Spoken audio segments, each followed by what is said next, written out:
The question is whether the number of accidents and casualties can be reduced. सवाल यह है कि हादसात और हादसात तक पहुंचाने वाले मुहर्रकात में कमी वाक़ई हो सकती है या नहीं. The answer is yes.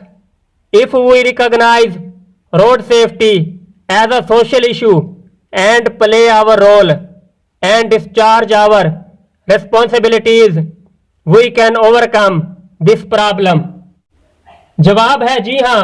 अगर हम सड़क पर हिफाजत बतौर समाजी मसला देखें और अपना किरदार अदा करें, नेज़ अपने फ़राइज़ से सुबकदोश हो जाएं, तो इस तरह हम इस मसले पर काबू पा सकते हैं. The foremost responsibility of every citizen is to observe laws.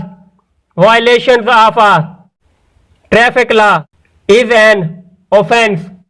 हर शहरी की सबसे ज़्यादा अहम जिम्मेदारी कवानीन की पाबंदी करना है. ट्रैफिक के कानून की खिलाफ वर्जी भी एक जुर्म है.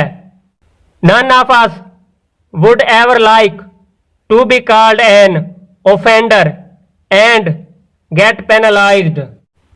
हम में से कोई भी शख्स कभी ये नहीं चाहेगा कि उसे एक मुजरिम कहा जाए और काबिल सजा हो.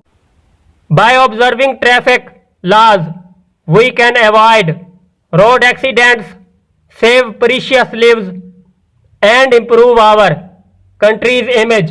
ट्रैफिक के कवानीन की पासदारी करके हम सड़क पर हादसात से बच कीमती जानों को बचा सकते हैं और अपने मुल्क के मजमूई तासुर को बेहतर बना सकते हैं.